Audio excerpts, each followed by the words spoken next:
Every studio has the same story. You start on as one person doing everything, the renders, the emails, the invoicing, the client calls, and it works for a while. Then you hire someone. You think, now I have a team.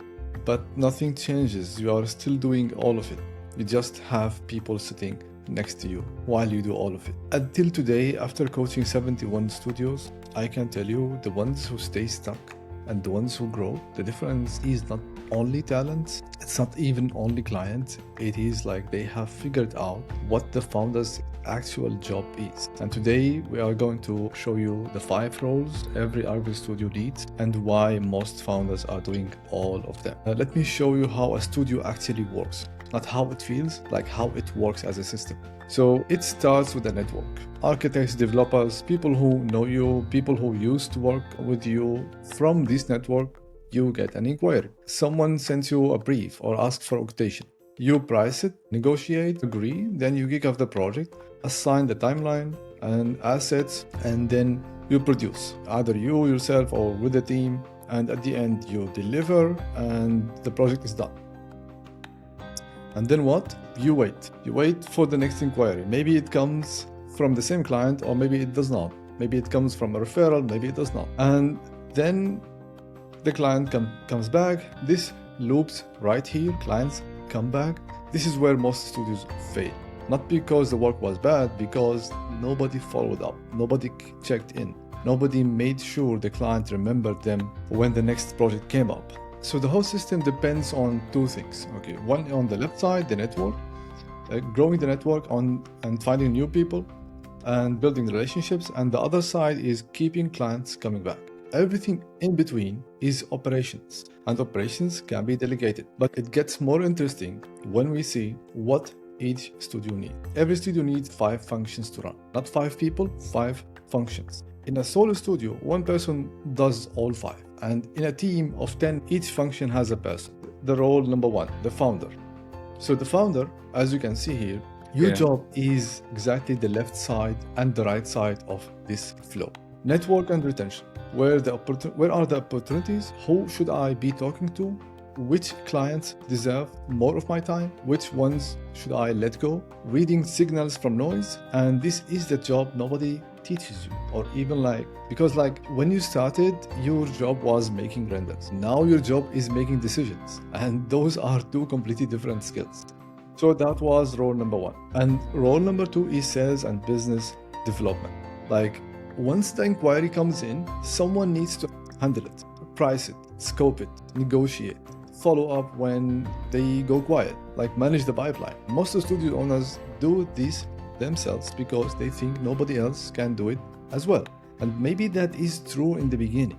But if you are still doing every code and every follow-up call when you have a team of 5, then you have a problem. Role number 3 is project management. So someone needs to kick off the project and deliver. Look over the timelines, asset management, asset assignment. Someone should make sure the client gets updates, make sure nothing falls through the cracks. And this is the role that feels invisible when it works and disastrous when it does not. In most studios, this role does not exist. The founder just remembers everything until they forget. And then the client is unhappy and nobody understands why. Role number 4 is the art direction, quality control, reviewing the work before the client sees it, making sure the output matches the standards. This is where most founders feel safest because it is closest to the crowd. You love this part, you are good at this part, and that is exactly why it is hard to let go of. But if you are reviewing every single image at every single stage, you are the bottleneck. Your team cannot move without you. And the last role is artists. The hands, modeling, lighting, renderings, post-production, the actual work. This is the role most founders should leave first, but they leave last because it feels like real work. Everything else feels like admin, like overhead, like not your job. But the thing is, if you are still doing production work and you have a team, you are just an expensive artist, not a founder. So those are the roles, and this is the flow. Yes, I mean that could be something for the discussion. But you mentioned just it would be best to leave first the artist role. But when you were building up, I thought, okay, the first thing that could be outsourced or insourced in a way could be the management, the project management thing. Because I mean, but that's just up to discussion. Yeah. Maybe later.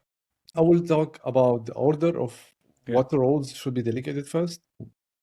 In an order, Well, it's not really common, but like the whole process so that people can do their job in the best way possible.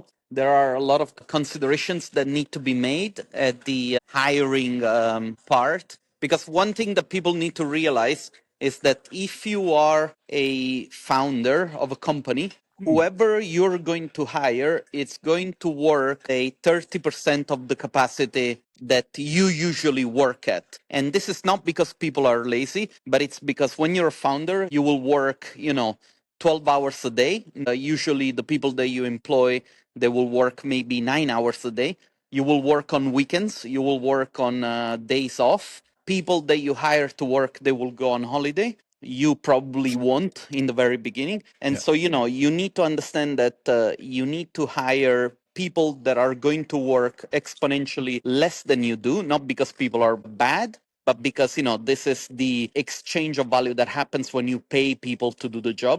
And so it's very important to have processes that are watertight so that when you ask somebody to do something, there is very little room for people to make a mistake. And one of those processes that in my career I found it's very important to describe is the art direction of a project, right? You want to make sure that the quality of the work that it's produced can be replicated, even though you might not be on each single image all the time. And I think that this is where a lot of founders fail a little bit because, they think that in order to guarantee a certain quality of work, they need to be able to look at every single image and give comments and give, feedback. And so this is, a very big hurdle that every founder has to fix in the very beginning because otherwise they'll never be able to scale up. So let me give you like a quick story.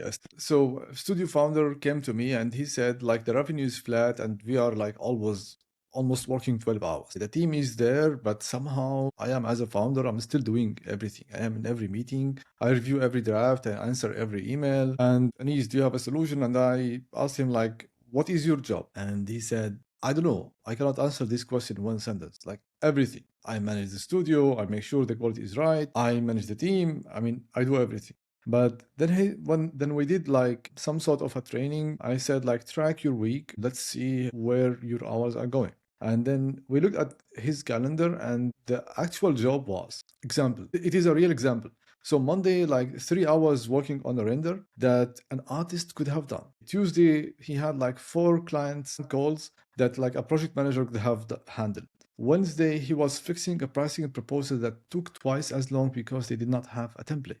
And Thursday, they were reviewing work that a senior artist could have already approved. And on Friday, he was wondering like why I don't have time to find new clients. I mean, it's not only this studio. I mean, I'm sure many people have the same thing. And I find like this is like a trap. Like if you build the studio because you build the studio, as Fabio said, because you were good at making renders. And now the studio needs you to be good at something completely different. And nobody trained you for that different thing. You just woke up one day and you realized you are doing 5 jobs and none of them is well. And let me give another story. I had a client, a studio, they had like really great talented artists. The revenue was around 500K and 500K was flat for 3 years. And they were always afraid AI market and everything is happening and the stress is increasing over time. And when we looked at their week, like we found like 60% of their time was like on production. And the founder himself, he was like still the best artist in his team. And that was the problem. It took us 3 months to get him outside the production. It was painful.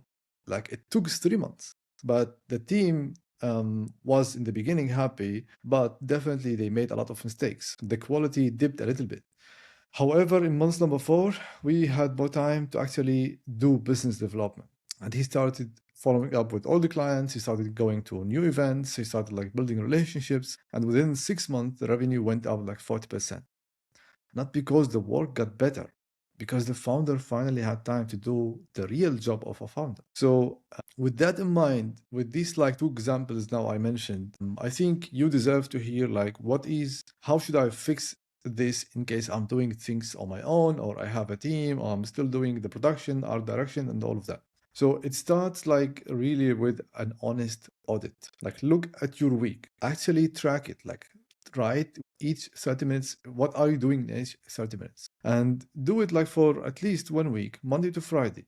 And what is your time goal? Map every hour or 30 minutes to one of these 5 roles we just mentioned. Okay, the founder, the sales and business development, project management, art direction, and being an artist. And I can tell you, like most founders, they discover that 57% of their time is like in production and project management, a little bit of art direction. And these 2 roles, like production and business and project management, they should be delegated first. I mean, Lassie said that you can delegate project management first, and definitely project management and being an artist or doing production, those 2 things, they should be delegated first. And they're definitely each case, each studio has their own case. However, I recommend this order step by step. So at least you have an idea about if I am going to scale and I want to be a real founder where I am just focusing on building a network and retaining clients, then what should I do first? The first step I recommend is delegating production first, because production is literally as I mentioned before, you will become the most expensive artist. And this is the hardest one emotionally, because the work is your identity. Like your team needs a room to grow and you need a room also to lead. If you keep doing the renders, your artists will never develop and you will never have time for anything else. This does not mean you will never touch a project again. It means you are not the default artist on every project. So that is my recommendation for step number 1. Step number 2, then you start building a project management system. Then I'm not talking about a system like it doesn't have to be like a complete person dedicated to project management in the beginning. It could be a process. It could be a checklist, like a shared board, something that tracks like where every project is, what is due, who is responsible. So that like you are not carrying all of it in your head. So that is step number 2. Step number 3 is basically create a pricing and sales process. That is the thing we always recommend. Like templates for quotations, a follow-up system, a way to track who you talk to and when, so that when an inquiry comes in, it does not really depend on being available to write a custom proposal from scratch every time. This is like a big topic, and Fabio and I, we ran like a lot of workshops about it, and in the Mastermind, we 3 are talking about it. So I'm not going to expand on it. Step number 4 is you need to define your art direction standards. Like what does good enough for you look like? Like what are the 3 things you always check before something goes to the client? Like write it down, train your senior artist to check against it. You review the final output, but not every draft. And the final thing is the network and retention. You need to spend, step number 5, you spend time on networking and retention. This is your real job. This is the job that only you can do. Nobody else in your studio has your relationships. Nobody else has your reputation. And nobody else walks into the room and represents your studio the way you can. If you do these 5 steps in this order, 6 months from now, your calendar looks completely different and your revenue will follow. I think the easiest way to put it for anyone who is in a position of leading a company and is a founder, your job is limited to 3 tasks. The first one is to find business. The second one is to close deals. And the third one is actually, this is one thing. The second one will be to remove conflict. And so you are the one that is in charge of making sure that, move past hurdles. And the third one, which is the most important one that nobody can replace, is to guide the vision. because you're the only one who has the vision. You're the only one knowing where it is that you're going. That vision might change 6 months, a year down the line, but you're the only one that understands where the company is going, and you can show it to the people. You can have conversations, you can try to embed it into processes, but you're the only one that knows where the company is going. And so these are the 3 jobs that you have to take care of. You can have people helping you with sales, you can have people helping you with the communication, with the production, but you are in charge of finding people and closing deals, guiding the vision of your company, and remove conflict when a client is not happy. You have the power to say, okay, if this is not in the scope, we'll do it extra so that the client is happy. Or if the client is taking too much of your time and effort, you have the ability to tell the client, no, we cannot do this, we have to find a solution to that. And I think that this summarizes it clearly for anyone who is in a leading position. Yes. Lasse? Yes, I see it quite almost like Fabio. You could be trapped in being the best artist in the room, but you would have to come over. In the end, it's more important to having the vision and stuff. So Yeah. but that's also something you could learn to accept. If you are alone, you are doing all 5 roles. And this is normal. That is how it starts. But if you have a team and you're still overwhelmed, it means you are still doing too many of these roles. The fix is not working harder. It is like by figuring out which roles to let go of and in which order. We recommended like these 5 in this order, but if you have strong assets in one of them, then let it go in the beginning. I just think that sometimes people need to come to terms with the fact that certain things can be learned, and it's not to know them. It took me a lot of effort, time, and money spent to learn these things from other people. So if you can use a shortcut, that would be a smarter thing that you might make in comparison to other people that are stuck and that are trying to find the solutions within themselves. There is something I read somewhere on an Instagram meme or something. If working hard was the only thing needed to be successful, then the donkey would own the farm, right? And so I do think that it's very important to, of course, working hard, it's a prerequisite, but at a certain point, you gotta start making smart decisions. And so I think that a course like this can really put you on a fast track to do certain things better. And that's it. That's my pitch. Great. Yeah, I would just chime into this. That's the most important thing. I mean, we all are in this job because we have been doing a good job in the beginning, doing the renders nicely, but all the other things along the line is just we are laymen, and we have to learn this. And it's good to get into some situation where you've been led through the way. Yes. This session was part 3 of our Mastermind preview series. Part 1 was about entering a new market. Part 2 was about growing inside the market you already have. And today was about you, the person running the studio. At the Mastermind, May 22nd to 24th in Karlsruhe, we go deep into all 3. You come with your situation, your team, structure, your numbers, and we build that plan together. It's going to be completely personalized. It's not a lecture. And if you want to know more about the Mastermind, reach out to me. I will put a link to it in the description. Until next time, stay healthy and goodbye, everyone.